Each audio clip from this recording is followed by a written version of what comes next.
Wait for it. Woo! Oh my fucking god, guys. 30K to 40K in literally like a day. Insane spike right here. Fuck, man. Alright, so I saw a bunch of questions that came in. Wanted to bang it out real quick. My day's done right here. Chill the fuck out. You know, fulfillment time is coming up. So I saw a few questions came by. A few of them were, around the same type of questions. So, alright, let's go through it. Hey, Plur, thanks for your great videos. Just a question. Why did you decide to move away from pay-per-call? I'm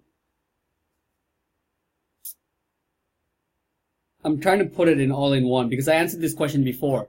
I would say, in the beginning, I was positioning it pretty wrong, right? So I thought I was cool because I'm able to sell pay-per-call quickly, but I realized that I'm selling it completely wrong, right? Because the way I was doing it originally was like, hey, blah blah blah, like real quick, like I could close like 4 or 5 of those a day. Well, that doesn't really take away from it because I can close 4 or 5 of normal sales now. But the point is, I would be putting the bar really low. I'll be telling them, hey, look, let me just send you a couple and then you try it out. And if it's good, then we can start working together. It's very low barrier to entry. And I was getting like people who are just swingers. Not swingers. That's, those are people who are couples who have sex. I'm talking about people who are just winging it, right? They're just like, yeah, send some over, we'll see. And then I'll try my best to do something. They'll never pay me. They'll never, call back or pick up my calls and stuff like that. So I kind of like got withered away from there. So originally I kind of started leaving it because, the positionings, that I was doing at the moment sucked and the people I was coming across was just assholes. What I would say normally right now is PPL model is good. That's where, you're not just creating your own assets and trying to sell leads. That's just not something in my, personal opinion. I just don't like it anymore at all, especially with the way Google is going right now, cracking down on GMB so hard. So, the other way, PPL, where, you're growing their business, they get on a contract with you, and you show them the entire, not much different than SEO sale, really. Like, you show them the entire value of exactly what they get, everything, and all the bells and whistles, and then like you drop close it, right? You set the price per month is high for SEO. Expect them to say no, like say like it's $6,500 a month to do this campaign for a roofer. Expect them to say no, and then you drop it down to something like, hey, we realize that you guys have good reputation. We want to work with you, and to make this happen, we are going to cover all the costs. They'll be like, what? And you go on to explain to them, like, look, we're going to cover all the costs, the ad spend, everything like that, all things equal, but it's going to be $150 a call.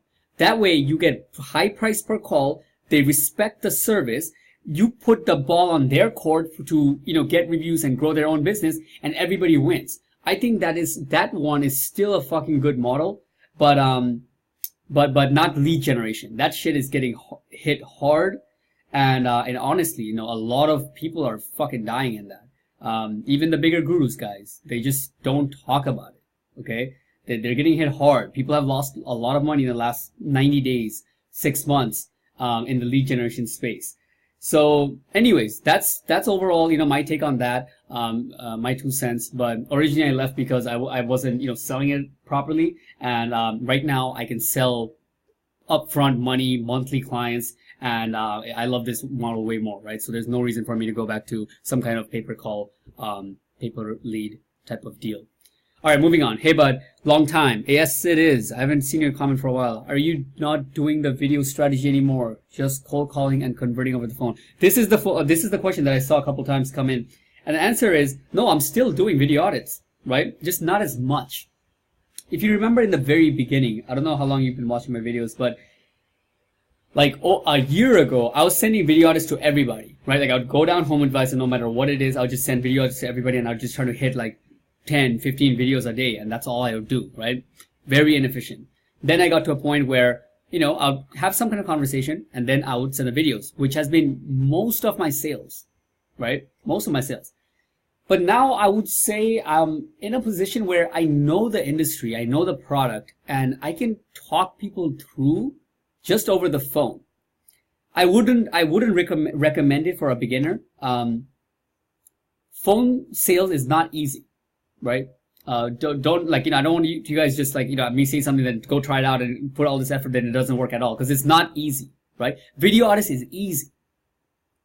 It's simple, right? It's not easy to do because it takes a lot of energy, but it's simple. It's easy. If I had to just go in a random industry and try to gain interest, I would 100% choose video artists, right? If you told me like, okay, try to sell these lawyers, I'd first pull up the tab, SEMrush, make a great energy video, send it to him, and they'll probably be like, wow, kid is good.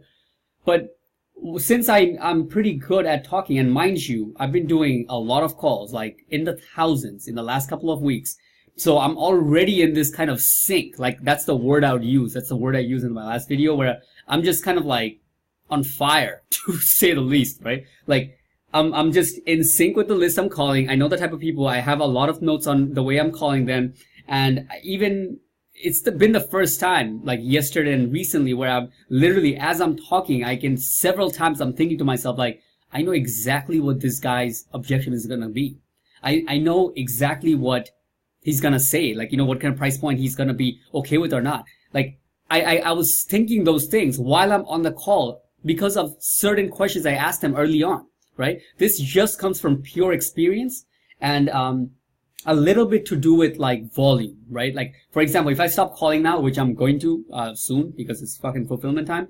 And let's say like I pick up the phone again after like a month and I haven't called for a month, I wouldn't be able to do what I did, right? Because once you pick up the volume, you've been ramping it up. And as I'm ramping up my pipeline, I'm also ramping up my own discipline, right? Like all that kind of ritualistic shit, doing push-ups before calls and stuff, I think kind of has an effect overall to get to a point where you just fucking know the overall, ways to maneuver through your industry. So that's a long answer to say that video artists is still number one, especially if you're a beginner. But once you get good, you can weave in and out of all the weapons, right? Think of it like a game, right? Oh, I'm busy. Like, I'm driving right now. I can't be in front of a screen. Cool. Let me talk on the phone. Okay. He just got home. Okay. Jump out screen share. Let me just show you this quick. I can weave in and out of the tools I have because I'm pretty damn good every one of them. My video audits are pretty good. My phone sales are pretty good. My screen shares are fucking good, right? So it's like, that's what I would say. All right. So if you're good at all of them, you can do it. But if you're just doing one of them and you're a beginner, or whatever you want to, like master one first, just stick to one and do that until you're very comfortable and you're bringing a lot of clients with that or whatever. And then you can, move on to the other stuff. Okay, moving on. Awesome, dude. Cuffed for you. Cuffed. I think that's, like stoked, right? I don't know, man. Are you like from UK or something? I don't know that much English. Turn it around from a month plus ago and true entrepreneurship in full effect. Oh yeah, you can say that again, man. That's some hardcore sales. Like, actual sales. Not thinking about selling, not seeing how to sell better, not seeing how, reading up on the next strategies. It's just calling numbers and dialing through fucking pages after pages with two phones in my hand. So that's what brings that kind of results. No more video, just calls. Ashley, you asked me that, I think on WhatsApp, right? I just answered that. I can't stop watching 142. What is that? With me and shit like that. That's Dunzo. That's Dunzo. Fuck, I'm getting weird. I mean, I said I'm getting weird, guys. I was actually getting weird. Like, after like, I think the second or third sale, I was starting to feel like, I don't know, kind of jittery and,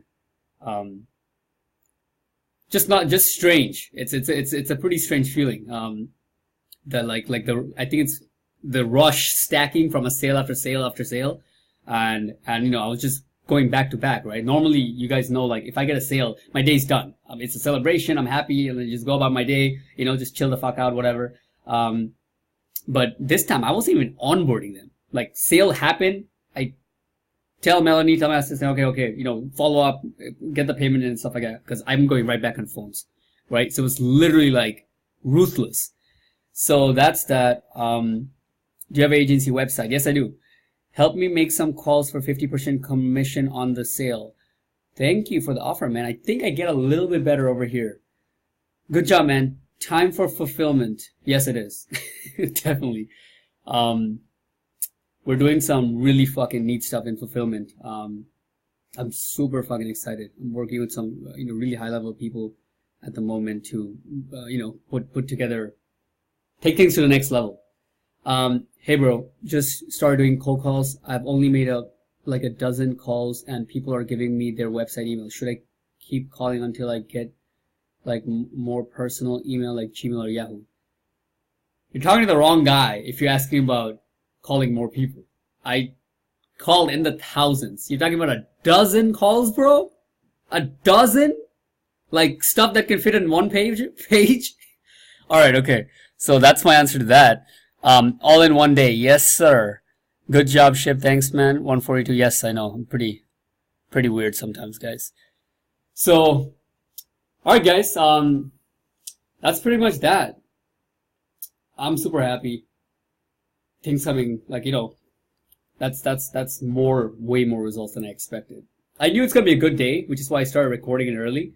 But that was, what the fuck? Clearly it's not normal. 6 calls, 4 sales. There's no way I want to keep that up, but it's damn beautiful when I do hit it. And I look forward to hitting days like this, man. Fuck. If I can keep some kind of rhythm like this, where it's like I have like 10K, a 10K day, just like this, or whatever, like 8 to 12K, even week, and then chill the fuck down and get on fulfillment and make sure everything's good and stuff like that, and kind of just like help out, whatever, and then I get back into it. That would be sick.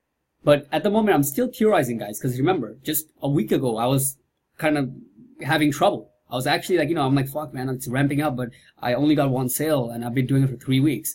But when it hits the peak, that ramp up is fucking real. So, that's it, guys, All I gotta say is there's no excuses. I hear people say, hey, I've been selling all month, I can't get a client, all stuff like that. Trust me, you're not selling. You're thinking about selling, you're dreaming about selling, you're not tracking how you're spending your time, I think. But because if you're selling, like really going through numbers, it doesn't even have to be calls, whatever it is. If you're sending out emails, if you're actually tracking how many dials you're making, how many bats at the shot you're taking, even by selling part-time, couple hours a day, one client a month is just unstoppable. There's no way you're not gonna get that. All right, so let's get this shit. Peace.